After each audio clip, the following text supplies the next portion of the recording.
ঈদের দিন আসলে প্রথমে যে কাজটা করব সেটা হচ্ছে গোসল। এটা আছে মুয়াত্তায় পৃষ্ঠা নম্বর 240, হাদিস নম্বর 428। বর্ণনা দিয়েছেন নাফি রাদিয়াল্লাহু আনহু যে আব্দুল্লাহ ইবনে উমর রাদিয়াল্লাহু আনহু ঈদের নামাজ আদায় করার জন্য জামাতে যাওয়ার আগে সবসময় গোসল করে পরিষ্কার হয়ে নিতেন। তাহলে এটা সুন্নত যে আপনি ঈদের নামাজ আদায় করার জন্য বাইরে যাওয়ার আগে গোসল করে পবিত্র হয়ে নেবেন। 2 নম্বর হচ্ছে এটাও একটা সুন্নত যে আপনি ভালো পোশাক পরবেন, সাজগোজ করবেন, নিজেকে ফিটফাট রাখবেন, পরতে পারেন নতুন পোশাক, তারপর চোখে সুরমা দিতে পারেন, চুলে দিতে পারেন তেল, পারফিউম মাখতে পারেন। তবে এই জিনিসগুলো পুরুষদের জন্য, মহিলাদের এখানে সাজগোজ করা বা পারফিউম মাখতে সুপারিশ করা হয়নি, বরং তারা তখন থাকবে হিজাবের মধ্যে, থাকবে পর্দার ভেতরে। এগুলো পুরুষদের জন্য। 3 নম্বর পয়েন্ট, নবী সবসময় ঈদের নামাজ আদায় করতে যাওয়ার আগে কয়েকটা খেজুর খেতেন। এই হাদিসটা উল্লেখ করা হয়েছে সহিহ বুখারীতে খণ্ড নম্বর 2, বুক অব টু ঈদস, হাদিস নাম্বার 953। নবী খেলেন খেজুর বাসা থেকে বের হওয়ার আগে ঈদের নামাজের জন্য।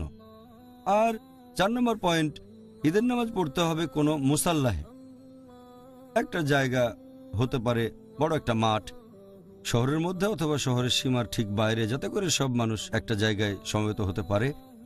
একটা হাদিস উল্লেখ করা হয়েছে সহিহ বুখারীতে খণ্ড নাম্বার 2, বুক অব টু ঈদস, হাদিস নাম্বার 956। নবী মুহাম্মদ সাল্লাল্লাহু আলাইহি সাল্লাম ঈদের দিনে তিনি গেলেন মুসাল্লাহে আর ঈদের নামাজ পড়লেন। আর মুসাল্লাহে ঈদের নামাজ পড়া একটা সুন্নত মসজিদে পড়ার বদলে। যদিও নবীর একটা হাদিস, এটা আছে সহিহ বুখারীতে খণ্ড নম্বর 2, book of praying in Haramain, মক্কা আর মদিনায়, হাদিস নাম্বার 1190। নবী বলেছেন, আমার মসজিদে নামাজ পড়লে, মানে মসজিদে নববীতে নামাজ পড়লে, সেটা অন্য যে কোনো মসজিদে হাজারবার নামাজের চেয়ে উত্তম, শুধু মসজিদে হারাম বাদে, তার মানে মক্কা। কিন্তু তারপরও ঈদের নামাজের সময় নবী তার নিজের মসজিদ ছেড়ে নামাজ পড়লেন একটা ঈদগাহে, নামাজ পড়লেন মুসাল্লাহে।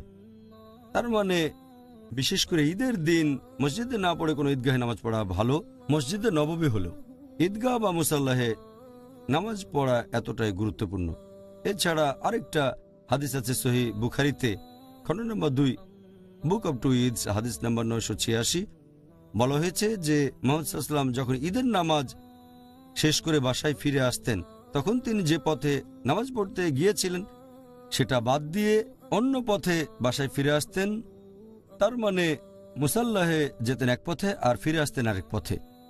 এর কারণ হতে পারে তিনি এভাবে অনেকের সাথে শুভেচ্ছা বিনিময় করতেন, দুটো পথে বিভিন্ন মানুষকে তিনি হয়তো আশীর্বাদ করতেন। মানুষ এরকম বিভিন্ন রকম কারণ দেখায় যে কেন নবী এমনটা করেছেন। তাহলে এটা খুব গুরুত্বপূর্ণ যে ঈদের নামাজ আদায় করবেন কোনো মুসাল্লাহে। একথা আগেও বলেছি, মানুষ যত বেশি হবে মনোবল তত বাড়বে। আমরা দেখতে পারি যে আমরা কতখানি আল্লাহ সুবহানাহু ওয়া তাআলাকে মেনে চলি। এছাড়া আরেকটা সুন্নত যে মুসাল্লাহে পৌঁছাবো একটু আগে আগে গেলে ভালো, যাতে করে সময় মতো সেখানে থাকতে পারি, যেন তাড়াহুড়ো করতে না হয়। এছাড়া আরেকটা হাদিস আছে তিরমিজিতে, হাদিস নাম্বার 530, যে আমাদের নবী সাল্লাল্লাহু আলাইহি সাল্লাম যখন মুসাল্লাহে যেতেন তখন যেতেন পায়ে হেঁটে। ঈদের নামাজ পড়তে পায়ে হেঁটে যেতেন, তাই হেঁটে যাওয়া একটা সুন্নত ঈদের নামাজ পড়ার সময়। আর একটা হাদিস উল্লেখ করা হয়েছে সিলসিলাল সহিহাতে, হাদিস নাম্বার 171, যে নবী মুহাম্মদ সাল্লাল্লাহু আলাইহি সাল্লাম তিনি সে সময় দিতেন তাকবীর।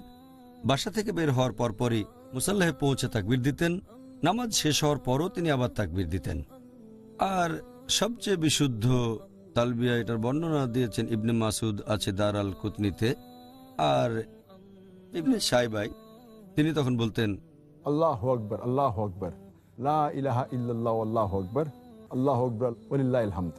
তিনি বলতেন, আল্লাহু আকবার, আল্লাহু আকবার, লা ইলাহা ইল্লাল্লাহু, আল্লাহু আকবার, আল্লাহু আকবার, ওয়ালিল্লাহিল হামদ।